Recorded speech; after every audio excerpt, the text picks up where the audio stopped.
you, Mr. President. Honoured guests, Rotarians, we have so much top brass here today that I've no doubt some of you have been wondering precisely why, what has drawn all these people, important people, I said important, not important people in today. And after what you've been listening to for the last 10 minutes, you're probably asking yourselves even more. I am able to announce to you today, ladies and gentlemen, that we have with us an outstandingly brilliant speaker who is going to enthrall us by talking about Mary's Meals. Our speaker is not the eponym of Mary, she is in fact Annette Davies, and she is a former head teacher in the East End of London. And a more noble profession you would scarcely Annette, will you please enthrall us with Mary's Meals? I will certainly try. I'm going to stand over there, so hopefully everybody will be able to hear me. That's very kind of. Turn the chair round again. Where are you going? I'm coming over here. Having been a head teacher, I do have quite a loud voice, so hopefully everybody can hear me. First of all, thank you very much for inviting me as a representative of Mary's Meals to come and talk to your Rotary Club. Mary's Meals was founded about 10 years ago, well in fact precisely 10 years ago, on the, I'll tell you the story really. If you don't know, some of you might know a little bit about Mary's Meals, so sorry if I go over old ground. But the director of Mary's Meals is a man called Magnus McFarlane Barrow, and he was visiting Bosnia and as a child, and when the troubles became in Bosnia, he was a Scottish salmon farmer, and he and his brother were in the pub one day, and he said, you know, we were there and it was such a fantastic time, and now they're having terrible trouble, you know, what can we do to help?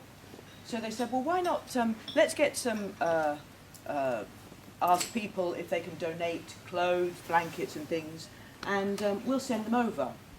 Well, they asked the local people and they got lots and lots of things, and so they hired a van and drove to Bosnia with all the materials that were needed. And they said, you know, that's good, you know, we've done our bit, we went home. When they got home, they found that their father's shed was full of more clothes, more blankets, more supplies. So they filled up their van again and they drove it back. And every time they came back, they had another load of stuff. So they carried on doing this for a little while and then decided they were going to start a charity.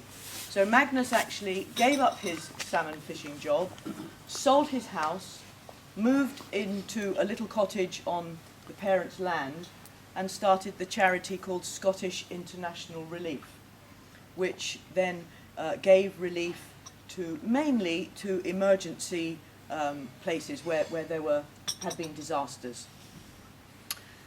Another time he was visiting Romania, and he met some people, and they took him round one of the orphanages there.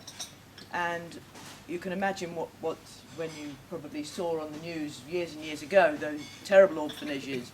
And he said, well, we've got to see if we can do something. What can we do? And he started to raise money and spoke to somebody, said, well, you know, we'd like to do something for these children. And some of the people over there said, well, what's the point? I mean, they've all got AIDS, they're likely to die, or they've all got HIV, they're likely to die.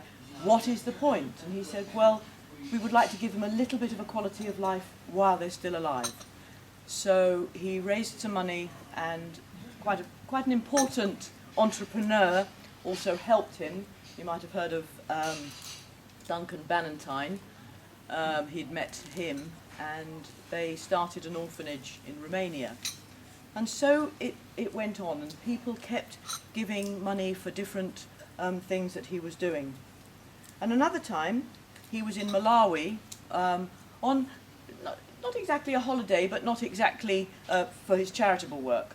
And he was talking to some families, and he went to visit this family, and there were some children there, and the boy, who was about 12, and they were talking about, you know, their dreams and what you'd like to do when you grow up and things. And he said, well, what my dream is to go to school every day and to have one meal, at least one meal a day. And that was his dream at the age of 12. So Magnus thought, well, we're going to have to do something about this.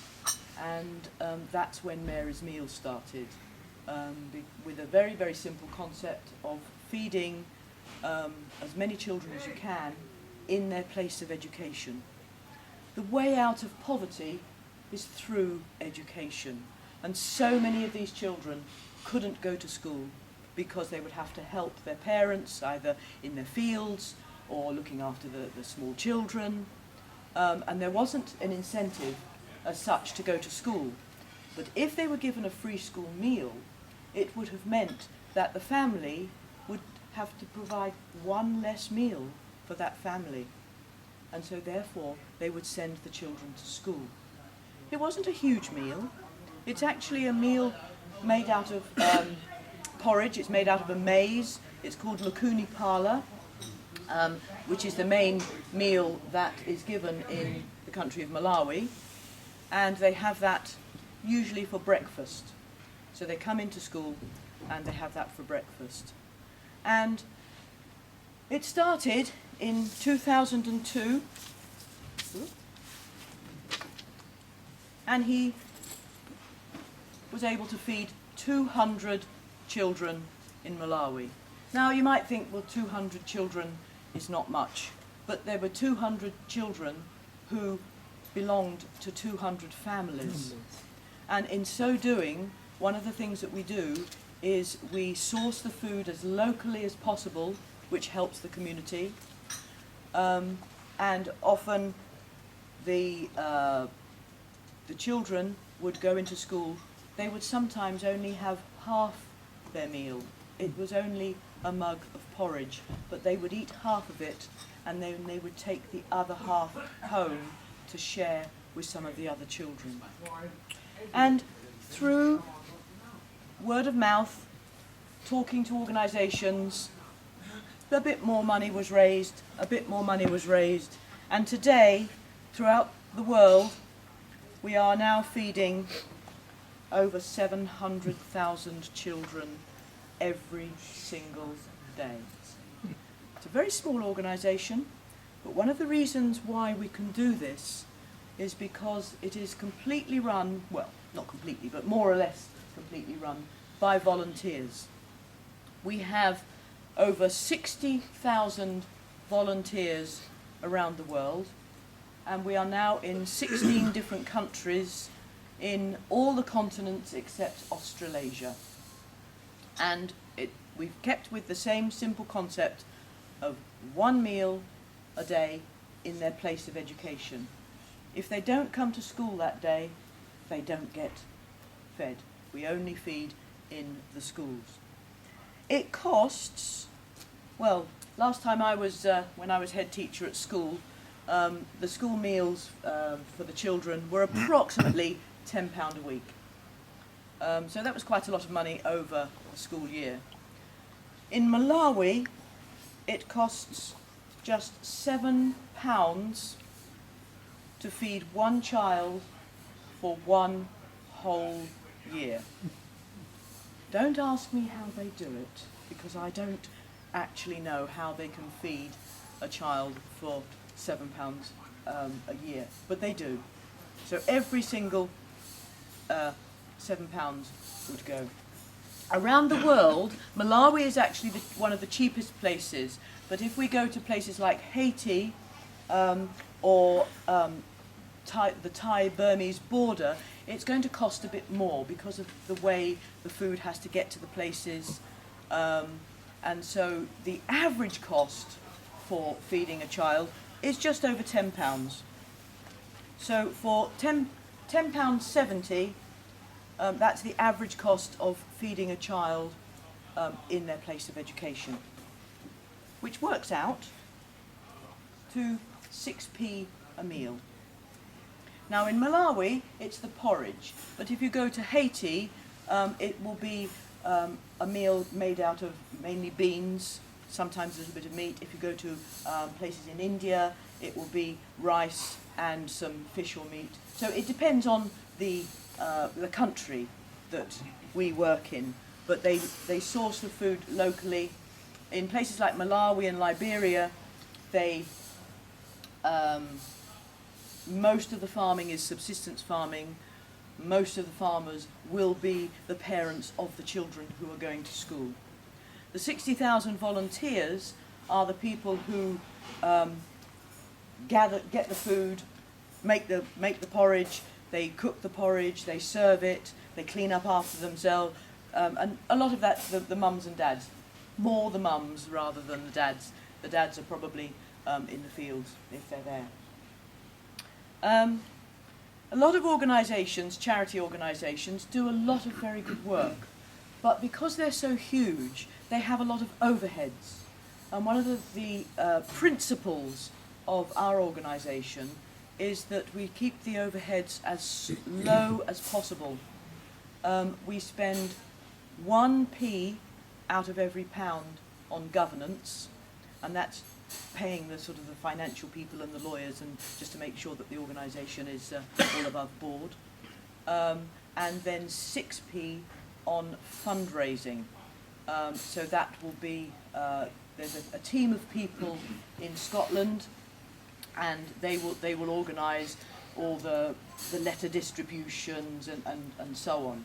And so there's a very small team. So out of every pound that is given, 93 pence is directly spent on feeding the children, buying the food, which is locally, and organising it. It's not paying for people to do that. I think at the moment we have,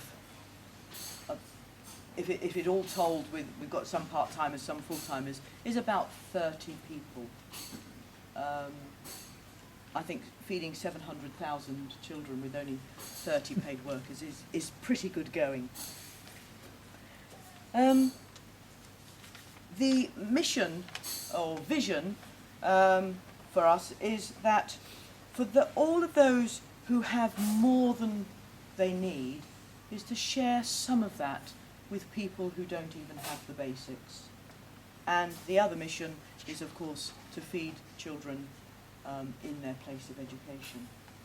And you might think, well, is it really making a difference?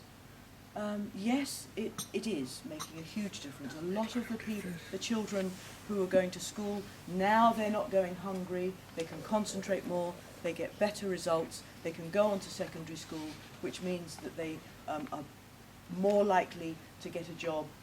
If they're going to go into the farming, where their parents have been, they are better educated to know which seeds to buy, what type of fertiliser to use, because that's all part of their education. So there's a knock-on effect from the children going to school to their families. Many more girls are encouraged to go to school, and in many poor countries, when you are so poor and so needy, it is often the girls who then grow to be mothers who organise their family structures, organise how they're going to be fed, etc., etc. So the more education the girls have, the better it is again for the families and for the communities. Since we do some statistics, again mainly in Malawi, which is where we feed most of our children, we are actually feeding now 22% of the whole of the school-age population just in Malawi alone. Malawi is about the same size as Scotland, and they've got links with Scotland, which is why one of the reasons why it started there. Teenage pregnancies have reduced drastically, and the attendance, of course, has risen, and the qualifications has risen as well. We have the only other thing that we do in relation to Mary's Meals is we have what's called a backpack project. I don't know if any of you have heard of it, but it's particularly popular in schools. The children get a backpack, well, not just children, anybody, you can get a backpack or a rucksack, and you fill it with second-hand goods, not new. We'll put in some school books, and I know when I was at school, the teachers decided, for instance, we wanted squares now for our maths books and not lines, so all the books with the lines in. What do we do with them? Well, we put them in the rucksacks and send them off with some pens and pencils. Again, at the end of term, all the teachers would say, oh, we don't want all these pencils. We'll start off the new term with brand new pencils. So there were boxes of pencils that were going to waste. And again, we take all those pencils and pens. We also put in a towel, soap, toothbrush, just something, a few things for the child. And then the schools that we feed in, they will get given the rucksacks. And this year alone, so far, we've sent 12,000 backpacks, and in total, we have sent 300,000 backpacks throughout the last 10 years. And that's, none of them, well, some schools maybe have bought them, but most of them, it's the second-hand school bag that we send. And that is a sort of a complementary project to go with the Mary's Meals, because I think a lot of schools and organisations that like to do things for charity, they don't necessarily always want to raise money, because you're always asked, you know, can you give for this and can you give for that? So this was a way of actually not having to spend any money, but still helping the people. It's only a small charity. We're only probably doing a very small bit within the world. There are 300 million starving children, 300 million children, not people, who do not have enough to eat every day. We are making a small contribution to that. And as Magnus says, that it's little acts of love. Everybody's little act of love will help one of these children. We feed children on the streets in Romania, the ones that live in the underground sewers. We feed in some of the parts of India, in Haiti. We've now set up a school feeding program in Ecuador, and we're staying with the 16 countries at the moment and building up. In Liberia, we're feeding now 10% of the school population, but one of the things that we have to do there is we're also not just feeding them, but we're trying to set up farms for the communities, and also a lot of the children have been really traumatized by the war in Liberia, so a lot of work has to be done before the children can even go to school, and we're involved in projects there.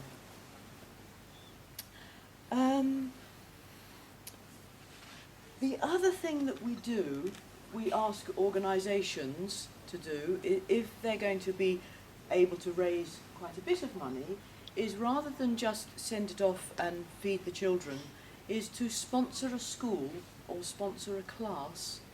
And we have, if you're interested in that, then you can get in touch with the head office, and they will be able to fit a school. So one school I went to said, well, we think that we can raise £1,000 over this year. And so we found a school that had a class that they would be able to feed that class every day for a year. It costs about £7,000 to build a kitchen, and so sometimes organisations have got together, various churches in the whole of the diocese, say, and they've all got together and raised that amount of money and built a kitchen in a particular school, and then you have your name up on the school, and there's an opening ceremony, and then the rest of it is all done by volunteers once the kitchen has been set up. You might ask, how do we choose which school? Because there are lots of schools that would love to be able to give their children free school meals. they have to prove that they can run it completely and utterly by themselves at no cost to our organisation. So they have to prove to Magnus and his people, and he will go out with to all of the places. He visits them on a regular basis to make sure that they can do that. There was one school that wasn't able to do it. They didn't have enough volunteers to man or woman the kitchens, and so he said, well, that's it, we can't feed the children, and we stop. And it took about a week before they found plenty of volunteers. And that is the only time that's happened. So much so, we do not get involved in governments at all. We do work with sister or brother organisations within the countries, some of which we have to work with. Very few people are allowed into Haiti. We work in Cité Soleil, one of the places that was the most devastated during the earthquake. And the only way you can get in there is by knowing somebody who will be able to liaise, shall we say, with the vigilante groups. And there was a particular priest over there that was able to do this, to liaise with them, and so that's how we got in. And during the earthquake, I mean, Magnus actually went over there with the organisation that we work with, and they slept in the tents and the makeshift places to help rebuild the schools. In Haiti, the first thing they have to do when they build a school is, or if they have a school, is they build a wall at least 10 foot high, because that is a way of keeping out the vigilantes. Otherwise they would go into the school and steal whatever. So to keep the children safe, they have to be behind a big wall. Don't know what else I can tell you. It's, for me, having been a head teacher, having been involved in all sorts of fundraising over the time that with the children, you know, every Christmas we used to do something, or Lent. I'd never found an organisation that was so simple. It helps the children, and it helps communities get out of poverty. But I think for me, the reason why I do volunteering for this organisation is because they don't spend money on themselves. The director, he travels all over the world. He only ever goes economy. He still lives in the little cottage on his parents' land, and the shed that he originally had the blankets and the clothes when he went to Bosnia is now his office. And he works from the shed. It is got electricity. And this year, he said, I'm going to splash out a little bit, and I'm going to put some heating in it. It is in a place called Dalmally, which is in the Highlands of Scotland, so you can imagine it's pretty cold in the winter. So he's actually going to have heating in his office. But the office is very, very small. And then they built an office next door for the people who do all the administration for it. We don't produce loads of leaflets, we don't do gala dinners, we don't do anything like that. We do produce some leaflets. I'm afraid I didn't have very many, but I have got a few that if you're interested you can take away. But they will send you anything that you need. Again, we don't produce lots of posters because that's expensive. The ones that we do produce have all been donated, so there'll be a local printing firm that's their way of helping the charity, is by printing off the leaflets. So that 93 pence, I can assure you, because I've seen it myself, that all of it actually goes. And as with the backpacks, they get all sent up to Glasgow, they get put on the containers, and then they get sent out to Malawi and Liberia. You might ask, well, wouldn't it be cheaper to actually buy the things there? It isn't. it costs approximately 50p per bag to ship it, and with all the things in it, you would not be able to buy those things and the quality of the things over there, which is why we do that. So hopefully, if you've got any questions, I would love to answer all the questions, yes, if there's time. Thanks very much for that. Annette. Questions? Pat's got her hand up Yes. first. So. Hello, my name's Pat Haynes. Mindful of the charity's name, I'm thinking of Martha and Mary. Is it a Christian-based charity? Thank you. Second point, Yes. how has the blog of the little girl whose name I can't recall, Yes. how has the blog of the little girl who blogs about school Yes, lunches yes. and so on, how has that helped the profile of Mary's Right, Meals? okay. Thank you. Yes, Mary's Meals is actually a non-denominational organisation. It's for all faiths and none. However, it was started by Magnus and a friend who are Catholics, and they called it Mary's Meals after Mary, the mother of Jesus, who was a mother trying to bring up a child in very poor circumstances. But it is not a Christian-based organisation, it's not a Catholic organisation. I myself am not a Catholic, but I support them because they support all the children, whatever faith they are, or if they have no faith at all. So that's the origin of the name. Martha Payne is the little girl who was 8, and she started a blog called Never Seconds.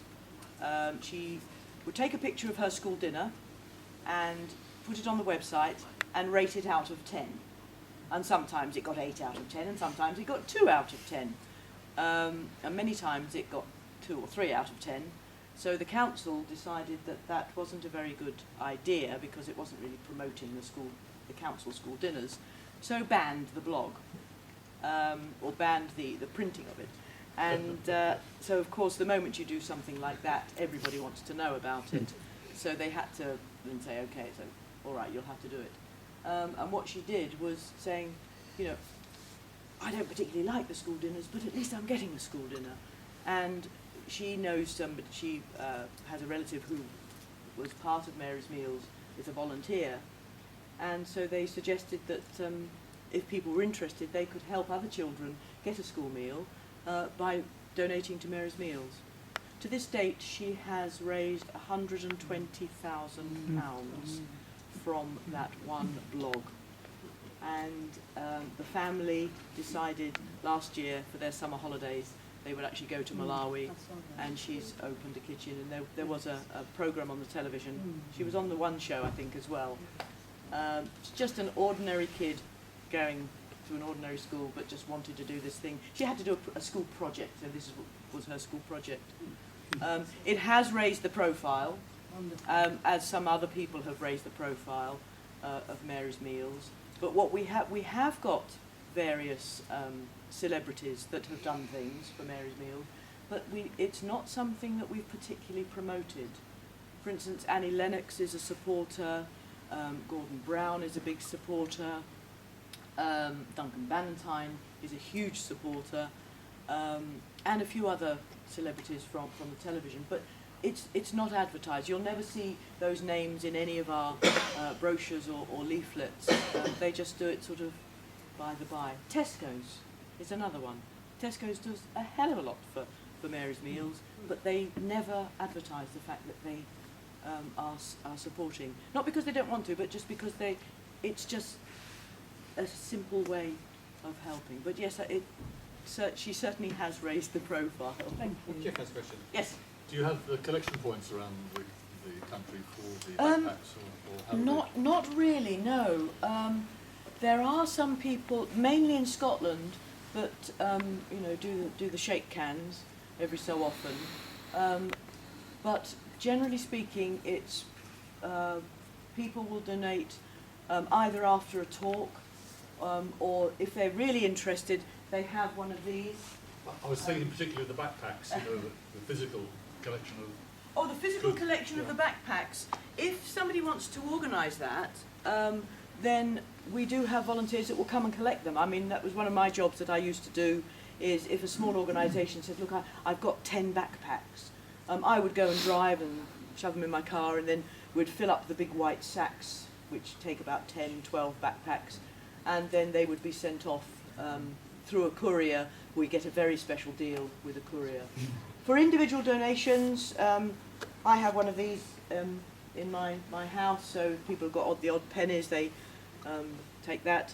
And this is the actual mug. These are the mugs that we give every child. They don't have lids. They get a mug like this, and you'll see in the pictures sometimes, or if you go on the website, and that's the mug that they get filled up with their porridge. And in one of the films, there's brother and sister, and they each have their mug. They go to school and they get their mug, but they share one of the mugs, and the other mug of porridge gets taken home at the end of the day to feed their little brothers and sisters that are at school. So we're now using this as a bit of a collection, and if you want to buy one of these, it costs just £10.70, the price of a school meal for a child. So, but that's really the only way. People do other things. Obviously, they will have direct debits if they want to do. We have a Just Giving page. I've just had a big birthday. Just had my 60th birthday. So I've got far too much in my house. So I said, if people wanted to buy a present or give me something, I had a big party, that they should donate to Mary's Meals. So that was a nice way. There's another little boy, well, he's not so little now, but he started fundraising at the age of 5. He heard about Mary's Meals, thought it was a good idea, and started washing people's cars and trying to help bits and selling off some of his little toys, and started raising money. He has now built 2 kitchens.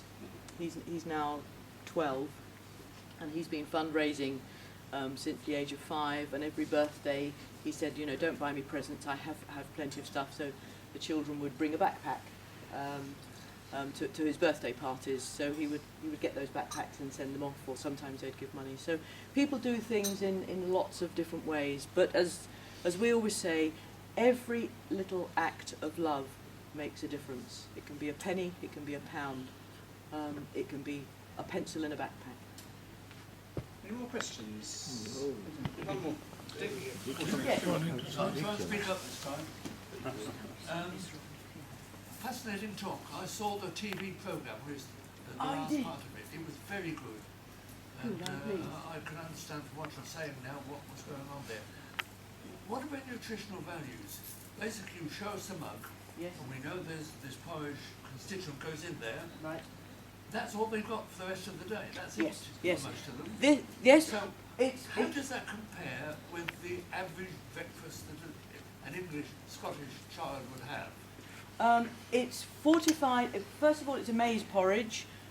Maize is actually very good for you, but it's fortified with all the minerals and vitamins that are needed. It's not.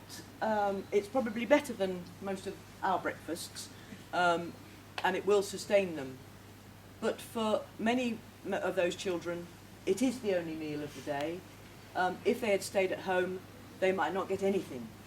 There are many of these children who don't actually eat one meal every single day. We try very hard to go to the very poorest of poor places. Eddie, last question. Yes, thank you. I can understand you're very well structured now with your organisations in Africa and so forth. But I was impressed that, as I recollect, you were quick to respond to the Somalian problem. Yes. You did this using your channels of communication, your expertise in that area, and far quicker, as I remember, than certainly anything I've seen mentioned in any Rotary Club details. So you are obviously ready to respond to emergencies as well as deal with a regular ongoing need. Yes. It was the only other thing that we do. I mean, when I was saying we just do that, we do also, we run the orphanages, but we do respond to emergency aid. We were very quick to go in to the tsunami in the Far East, quick to go into Somalia. We were the first people to go into Haiti because we had had the links. So we were actually able to go in. And when they were rebuilding Cité Soleil, one of our schools was the first school to get the children back into school.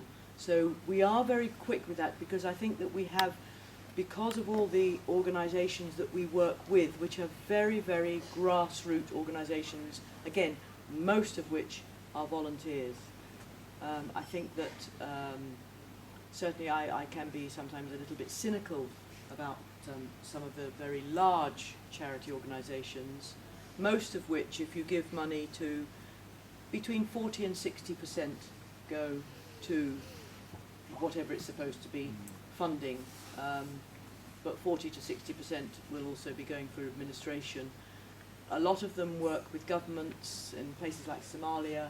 If most charities, the money is siphoned off somewhere and it never actually gets to the people. But because we are working with the people on the ground, it does get there.